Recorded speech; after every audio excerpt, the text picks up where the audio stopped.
ಹಸ್ತಿನಾವತಿಯನ್ನು ಆಳುತ್ತಿರುವಂತಹ ಪರೀಕ್ಷಿತ ಮಹಾರಾಜನು ಪ್ರಜೆಗಳನ್ನು ಕಾಡು ಪ್ರಾಣಿಗಳಿಂದ ಕಾಪಾಡುವ ಕಾರಣದಿಂದ ಮೃಗಬೇಟೆಗಾಗಿ ಕಾಡಿಗೆ ತೆರಳಿದನು. ಬೇಟೆಯ ಸಮಯದಲ್ಲಿ ಅವನೆದುರು ಜಿಂಕೆಯೊಂದು ನೆಗೆಯುತ್ತಾ ಓಡಿ ಕಾಣದಾಯಿತು. ಜಿಂಕೆ ಓಡಿದ ದಿಕ್ಕಿನಲ್ಲಿ ಹೊರಟ ಮಹಾರಾಜನಿಗೆ ತದೇಕ ಚಿತ್ತರಾಗಿ ತಪಸ್ಸಿನಲ್ಲಿ ಮಗ್ನರಾಗಿ ಕುಳಿತಿರುವ ಶ್ರಮಿಕ ಋಷಿಗಳು ಗೋಚರಿಸಿದರು. ಮಹಾರಾಜನು ಕೆಲ ಸಮಯ ಋಷಿಗಳನ್ನೇ ನೋಡುತ್ತಾ ನಿಂತು ಅನಂತರ, ಹೇ ಋಷಿ ಪುಂಗವರೇ, ಇತ್ತ ಕಡೆ ಜಿಂಕೆಯೊಂದು ಓಡಿ ಬಂದಿತ್ತು, ತಾವೇನಾದರೂ ನೋಡಿದಿರಾ ಎಂದು ಪ್ರಶ್ನಿಸಿದನು. ಋಷಿವರ್ಯರು ಉತ್ತರಿಸಲಿಲ್ಲ. ಶ್ರಮಿಕ ಮಹರ್ಷಿಗಳ ಮನಸ್ಸು ತಪಸ್ಸಿನಲ್ಲಿ ಲೀನವಾಗಿ ಹೋಗಿತ್ತು. ಅವರ ನಾಭಿಯನ್ನು ದಾಟಿ ಹೊರಬರುತ್ತಿರುವ ಓಂಕಾರನಾದ ಗಂಭೀರವಾಗಿತ್ತು. ಮಹಾರಾಜ ಪರೀಕ್ಷಿತನು ಪುನಃ ತನ್ನ ಪ್ರಶ್ನೆಯನ್ನು ಋಷಿಗಳಲ್ಲಿ ಕೇಳಿದಾಗ್ಯೂ ಅವರು ಉತ್ತರಿಸಲಿಲ್ಲ. ಅವರ ತಪಸ್ಸು ಅಚಲವಾಗಿತ್ತು. ಋಷಿವರ್ಯರ ತಪಸ್ಸಿನ ಏಕಾಗ್ರತೆಯನ್ನು ನೋಡಿ ರಾಜನ ಮನಸ್ಸು ಕೆರಳಿತು.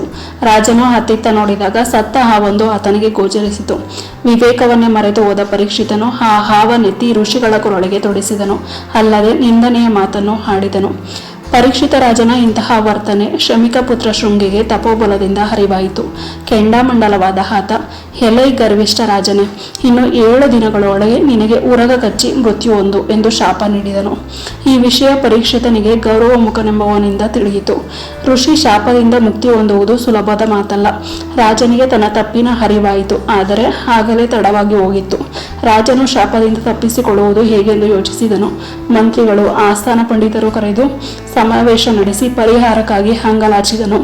ಪಂಡಿತರು, ಅಮಾತ್ಯರು, ವೈದ್ಯರು, ಹಿತೈಷಿಗಳು, ಮಂದಿ ಮಾಗಧರು ರಾಜನ ಸುತ್ತ ಸೇರಿದರು. ಸಾವನ್ನು ದೂರ ಮಾಡುವುದು ಹೇಗೆ ಎಂದು ಪರೀಕ್ಷಿತನು ಚಿಂತಿಸಿದನು.